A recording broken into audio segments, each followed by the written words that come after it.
teman-teman, jumpa lagi dengan saya di channel saya Dunia Hitam. Selamat bergabung buat kalian yang baru aja mampir di channel ini. Kali ini saya akan menceritakan salah satu cerita misteri tentang pocong penghuni sumur tua di part yang pertama. Tapi sebelum lanjut, yuk bantu subscribe dulu channel ini supaya channel ini terus berkembang dan nyalakan lonceng notifikasinya agar kalian tidak ketinggalan video-video terbaru dari saya. Oke, tanpa berlama-lama lagi, mari kita dengarkan ceritanya.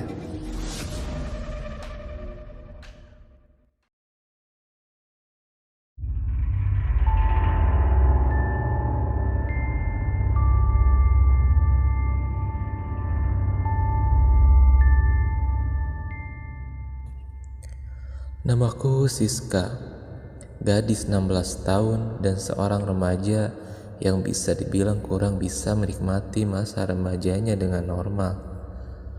Bahkan bisa dibilang aku kehilangan masa-masa indah itu.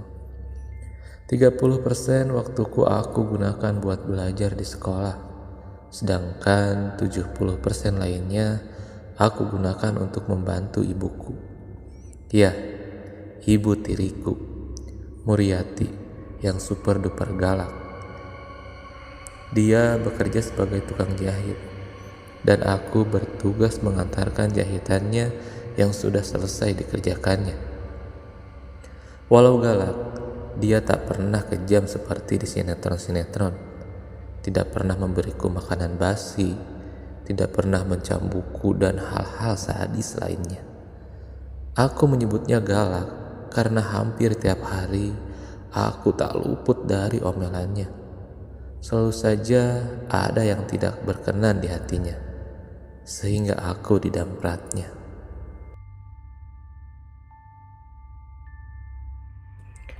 Karena sudah 5 tahun setelah kepergian ayahku, aku mulai mendapat bentakan darinya, sehingga membuat hal semacam itu sudah terbiasa dan tak menjadi soal bagi gadis krempeng seperti aku.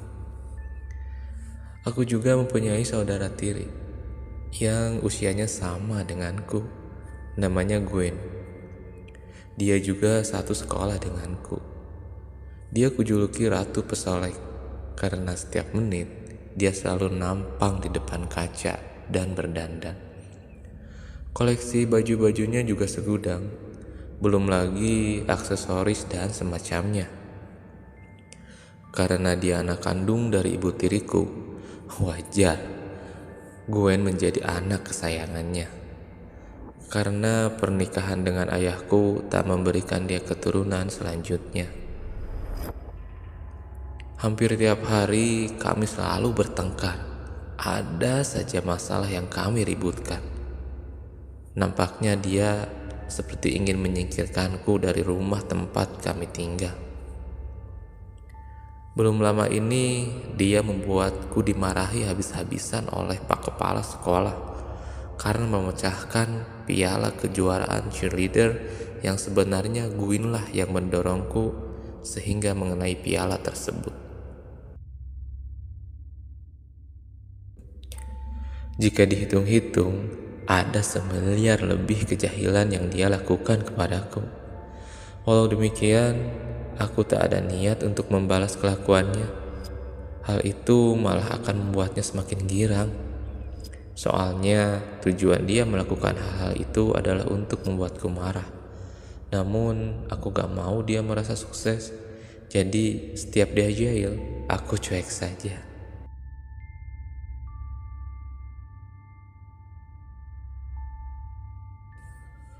Siang yang amat panas ini, aku seperti biasa mengenyes sepedaku mengitari kampung untuk mengantarkan jahitan yang sudah diselesaikan ibu tiriku. Hari ini lumayan banyak pakaian yang harus aku antarkan. Jadi aku harus cepat-cepat menyelesaikan tugas ini sebelum gelap. 3 alamat sudah berhasil aku kirimkan jahitannya. Tinggal 20 lagi. Wow, gak kebayang gimana capeknya badanku pas pulang nanti. Apalagi tidak ada kendaraan lain selain sepeda ontel pemberian almarhum bapakku pas aku naik kelas beberapa tahun silam. Selamat siang Bu, ini pakaiannya sudah jadi, kataku kepada salah satu pemilik jahitan yang sudah menyambutku di halaman rumahnya.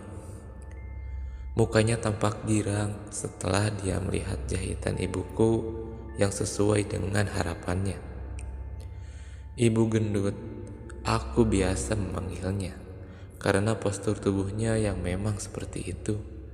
Dia merupakan langganan tetap kami dan salah satu yang paling berjasa mempromosikan usaha ibuku.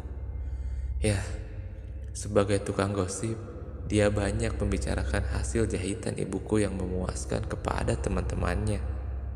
Dampak positifnya, ibuku kebanjiran order, dan dampak negatifnya, aku yang kecapean membawa barang sebanyak ini setiap kali mengantar.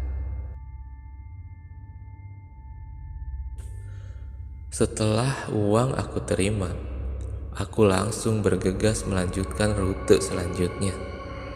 Gak lumayan jauh, beberapa kayuhan saja sudah sampai di tempat. Wah, bagus sekali. Ibumu memang penjahit top, kata Ibu Tantia. Hehe, iya Bu, ibu saya memang tidak mau mengecewakan para pelanggannya. Beliau selalu memperhatikan setiap detail dari keinginan semua langganan, jawabku. Ayo masuk dulu nak, kamu kelihatannya haus gitu, ucap Ibu Tantia. Oh iya, makasih sebelumnya Bu, kebetulan saya memang haus banget, jawabku. Aku kemudian duduk di beranda rumah Ibu Tantia. Di sana disediakan kursi yang terbuat dari rotan, walau agak keras tapi nyaman. Di depannya ada meja kayu dan di atasnya tersuguh pisang. Lebih tepatnya lagi pisang yang sudah dimakan, alias hanya tinggal kulitnya saja. Beberapa kali aku menarik napas dalam-dalam dan menghembuskannya berulang kali. Sungguh nyaman sekali berada di sini. Tidak ada berantakan, tidak ada Gwen. Aku pengen deh diangkat anak oleh Ibu Tantia, pikirku waktu itu.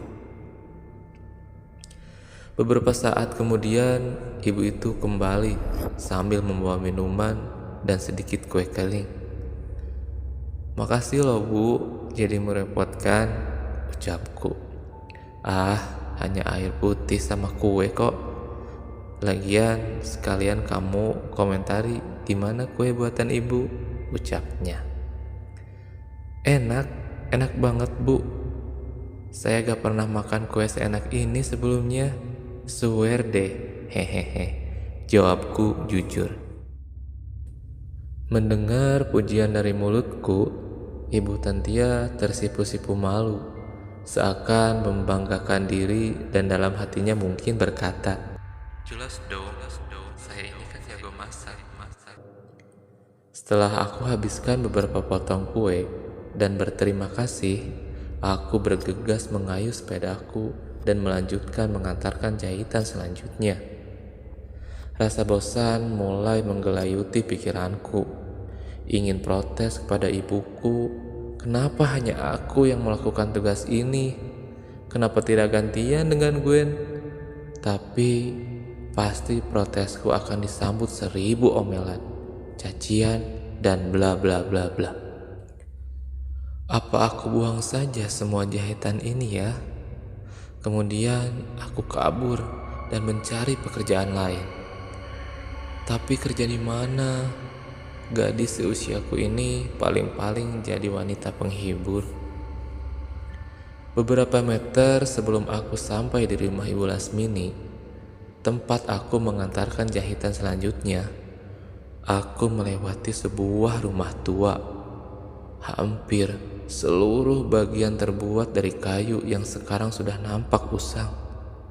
Rumah itu memiliki pintu tepat di tengah rumah. Di berandanya teronggok bangku yang sudah ambruk. Di sebelahnya terdapat meja besi karatan penuh dengan sarang laba-laba. Bulu romaku berdiri tatkala semakin lama aku memandangi rumah itu.